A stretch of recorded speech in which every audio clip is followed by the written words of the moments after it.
भारत माता की! जीना है तो मरना सीखो, जीना है तो मरना सीखो, जीना है तो मरना सीखो।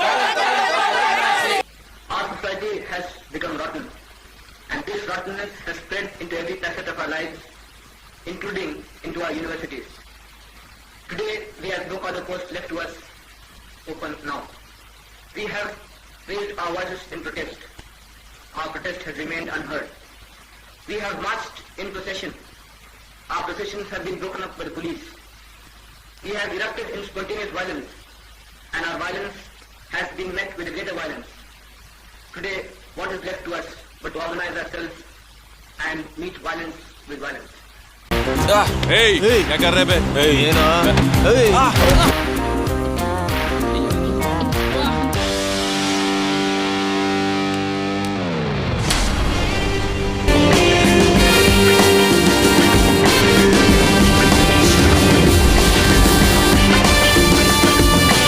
मैं हूं अखिलेश और आप देख रहे हैं अखिलॉजी। दोस्तों, मैंने फिल्म देखी जॉर्ज रेड्डी और पूरी फिल्म देखने के बाद मैं सिर्फ इतना ही कहूँगा,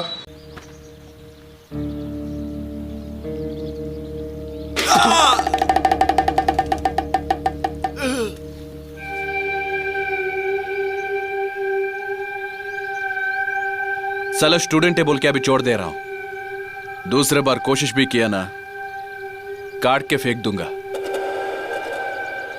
चल निकल।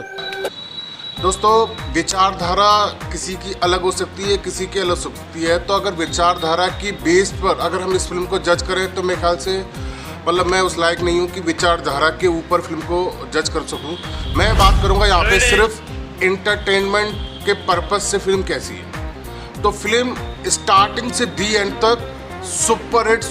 पूरी फिल्म एक तरह से कहा जाए कि जिम्मेदारी और बर्दाश्त करने की जो लिमिट होती है उस पर डिपेंड है कि एक ये लड़का होता है जो भगत सिंह की ये वाली बुक पढ़ता है और तभी से इसके मन में भगत सिंह की आइडियोलॉजी पूरी आ जाती है उसके अंदर, और गलत तो बिल्कुल कोई चीज़ बर्दाश्त कर ही नहीं सकता। और फिर कॉलेज में एंट्री होती है और कॉलेज में पहले से ही बाहुबली टाइप के स्टूडेंट होते हैं, तो उनसे उसका पंगा होता है और पंगा बढ़ते बढ़ते इस तरह के बन जाता है कि वो एक लीडर टाइप में कॉलेज में फेमस हो जाता है कि ये दायरा इतना बढ़ता जाता है कि वो फिर सोसाइटी यानी समाज में आ जाता है, जहाँ पर किसान। तो स्टार्टिंग से लेकर दी एंड तक मज़ा ही मज़ा है फिल्म में। और ख़ास करके ये दो सीन तो ऐसे हैं कि पूछो ही मत। ये ब्लेड वाला सीन खासकर ये मैं ये कहूँगा कि इसे तो अप्लाई करने की ज़रूरत ही नहीं है रियल लाइफ में। उनकी शुरुआत होती है गलतफहमी से। ये लड़की जो है ये हीरो के प्यार में पागल है और नाच वाच कर रही है, डांस वांस कर रही है, और हॉस्टल में जो मैस होता है जहाँ खाना खाते हैं वहाँ पर इससे एक थाली गिर जाती है गलती से बाय डिफ़ॉल्ट, और वहाँ से चिंगारी भड़क जाती है आंदोलन की कि हॉस्टल का खाना बेकार है, कीड़े रहते हैं, सस्ता चावल है, सस्ती रोटी है, बला बला बला। कहते हो जो कभी भी बलि का बकरा बन सकता है, तो ज़िंदगी हमेशा शेर की तरह जियो, जो अगर लड़ते लड़ते भी मरा तो सही। एक रियल शख्स के ऊपर ये फिल्म बेस्ड है। तो जॉर्ज रेड्डी आज़ादी के समय यानी कि जनवरी 1947 में पैदा हुए थे और सिर्फ 25 साल की उम्र में इनकी मृत्यु हुई थी, और वो भी हॉस्टल में थोड़े शरीर पे घाव वगैरह थे। और वो घाव वगैरह क्यों थे ये आप इस फिल्म में देखिए। यानी कि जॉर्ज रेड्डी कोई काल्पनिक फिक्शन कैरेक्टर नहीं है, एक रियल कैरेक्टर है जिसकी लाइफ के ऊपर ये फिल्म बनी है। तो मैं तो ये कहूँगा कि ये फिल्म आप ज़रूर ज़रूर ज़रूर देखो। फुल एन्जॉयमेंट है एंटरटेनमेंट के पर्पज से भी, और कुछ आपको अगर नया देखना है तो भी।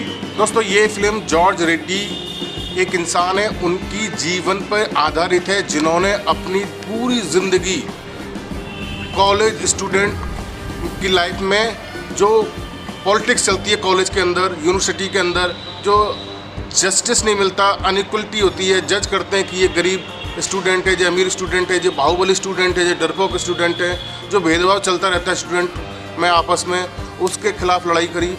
और पूरे कॉलेज सिस्टम में जो पॉलिटिक्स होती है जो कि बड़े बड़े नेताओं के सहारों पे चलती है उसको बंद किया, और इस पूरी उनकी जो लाइफ है उसके ऊपर ये फिल्म डिपेंड है। और 25 साल की एज में ही वो इस दुनिया से अलविदा कह गए थे। और उनकी जो लाइफ है उसी के ऊपर ये फिल्म बनी हुई है। हर मामले में ये फिल्म मेरे को अच्छी लगी। ये फिल्म गाने भी है इसमें, और वो भी फिल्म की स्पीड को रोकते नहीं है, फिल्म के फ्लो में गाने चलते हैं तो वहाँ पे भी बोरियत महसूस नहीं होती है। तो अगर आप फिल्म से कुछ सीखते हो, लाइफ लेसन लेते हो, तो वो देखो तो भी इसमें कोई प्रॉब्लम वाली बात नहीं है। तो दोस्तों बस इतना ही कहना था इस फिल्म के बारे में। जय Hind, Vande Mataram. Privatization is taking over. Our voice to protest, but our protest has remained unheard.